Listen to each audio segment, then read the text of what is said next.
Good morning, student. Welcome to the physics course, Physics Z2, Electricity and Magnetism. There will be 60 lectures in this course, and the marks allotted is 60 mark. I am going to teach you basically the three topic of this course, and rest of the topic will be covered by the another faculty member. The three part which I am going to teach you, the first one is the vector analysis, and the second part will be the electromagnetic induction, and third part is Maxwell's equation and the electromagnetic wave propagation. The first lecture, vector analysis, basically it will consist of 12 lectures having 12 mark. I am going to give you the first two lectures of this series today. In the vector analysis part, we have the review of the vector algebra, which is basically scalar and vector product, different vector multiplication.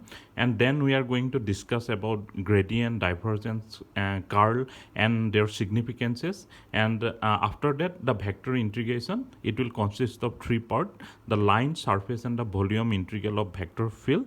And finally, we are going to conclude this topic by discussing about the Gauss divergence theorem and Stokes theorem of vectors. So this part will be covered in 12 lectures having 12 marks. Okay, so first we are going to start with the definition of a vector. Okay, as you have already taught in your like HS level or even in the first semester, we started with the definition of a vector. Now vectors are those quantities which have both magnitude as well as direction.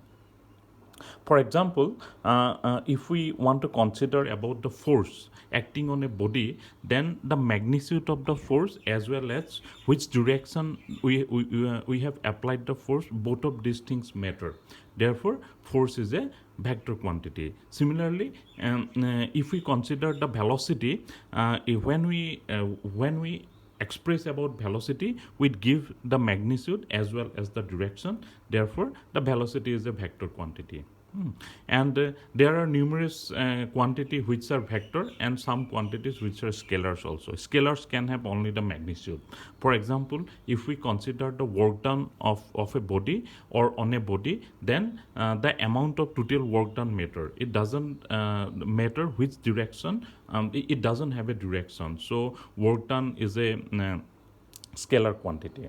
Okay, so these are differences between the vectors and scalar. Vectors are usually represented by a notation like this, where the arrow represents the direction of the vector, and this symbol here, it is a represents the magnitude of the magnitude of the vector. So in order to express the vector, we'll need both magnitude and direction. Like ordinary numbers, there can be different types of vector algebra.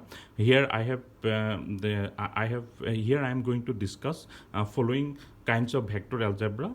For example, the multiplication by a vector, then vector addition, vector subtraction, vector product. Vector product can be of two types: the scalar or dot product and the cross product. And there can be also a vector triple product also, which have lots of physical significance. So this part of vector algebra we are going to discuss in this slide. Okay, so first start with the multiplication of a vector by scalar quantity. For example, suppose we have A is a vector, it has certain magnitude and direction, and we want to multiply it by ordinary number, say 1, 2, 3, or maybe alpha. Then you can see when alpha is greater than 0, if you multiply a vector A by alpha, then it converts to another vector B which is greater than A. How many times greater than A? It is exactly alpha time, because we have multiplied it by ordinary number alpha. Okay, and if alpha is a negative quantity, then the magnitude will be same, but the direction of the resultant vector will be different. So in this way we can multiply a vector by ordinary scalar quantity. So it's very simple. It's like a ordinary multiplication by ordinary number.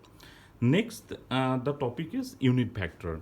Unit vector are basically used in order to represent the direction only. Suppose a vector is in the direction of A. So in the direction of say x-axis, so in a mathematical language we can express it by a quantity called unit vector. So from this definition or from this requirement, it is clear that unit vector only can have the magnitude 1, because if we multiply any vector by 1, then the magnitude of the vector doesn't change, or any quantity by 1, the magnitude of that quantity does not change. Therefore unit vector only have direction and its magnitude is a 1. So suppose we have a vector a vector. So in order to find the unit vector of A, we just have to do what? We have to just divide the vector by the magnitude of that vector. So if A is a vector, then its unit vector is A cap, and it can be represented by A cap is equal to A vector divided by magnitude of A. So it will give you only the direction. So therefore we can say that the unit vector are always used whenever we want to show the direction of a vector, right? Okay, so next topic is the law of vector addition. These are ordinary vector algebra. Okay, so as you can see in the case 1, when two vectors are parallel, it's very trivial to add up these two vectors. For example, suppose this vector is x direction and this vector is also x direction, so therefore their resultant will be also in the direction of x, and their magnitude is, if these two vectors are equal, then their magnitude will be twice of each of the vector. Okay, similarly, if these two vectors are in opposite direction, then their resultant will be a null vector. It's very easy to see. Null vector means its magnitude is 0. Basically the vector has no magnitude at all. But if the two vectors are in different direction, for example, this is in the x direction and this is in xy plane, so in this case it is not that trivial to add up these two vectors. So I have written it like it's a non-trivial case. Therefore, in order to add such kind of two vector, we need two types of rule. I mean, this kind of rule you have found it already in your high school or even in the HS first year or second year course, and these two rules are known as the triangular law and the parallelogram law of vector addition. So first I have mentioned the triangular law of vector addition. Suppose A is a vector and B is a vector, both are in different direction. We want to add up these two vectors. So what we have to do? We have to plot the vector B from the head of the vector A. So tail of the vector B should be placed on the head of the vector A. Then we have to complete the line from the tail of the vector to the head of the vector. So in this case, the black line here represent the resultant of the two vector, and it's the magnitude of the vector will be equal to the magnitude of r vector and its direction as you shown in the figure. So this is the triangular law of vector addition. It's a very simple law. Same thing can be done with the parallelogram law of vector addition. Here what happens that we plot the vector B from the tail of the vector A itself. Here A is this vector, B is this vector. So we have to plot the vector B from the tail of the vector A itself, and then we have to complete the parallelogram. This parallelogram is being completed. Then the diagonal of the parallelogram gives us the direction of the resultant vector. Diagonal, how we have to plot it? We have to plot from the tail of vector A to the head of another vector. So this diagonal will give us the resultant vector. So basically these two are the simple law of vector addition. So but one of the important property of that A plus B is equal to B plus A. So it doesn't matter in which way we add up these two vector, it will give us the same vector. If you add A plus B and again if we add B plus A, then the resultant will be same. The magnitude will also same, and as well as the direction of the two vectors will be same. So from this property, it can be easily seen that the vector addition follows the property of associative.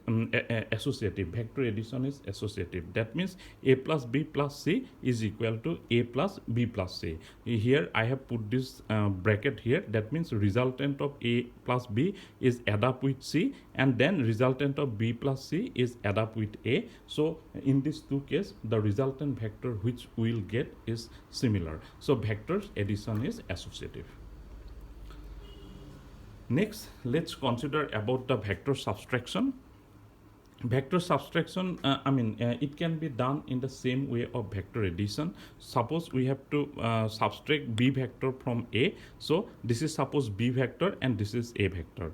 So we have to subtract B vector from A. So we have to plot a vector which is in the opposite direction of B. So here you can see minus B vector is in the opposite direction of B. Then we have to use the general law of vector addition. Here I have used the triangular law of vector addition. Basically, I am connecting the tail of the vector to the head of the vector B. Okay, so A minus B is the resultant vector, and in this way we can we can subtract one vector from another by using ordinary law of vector addition. So it's a very simple thing to do.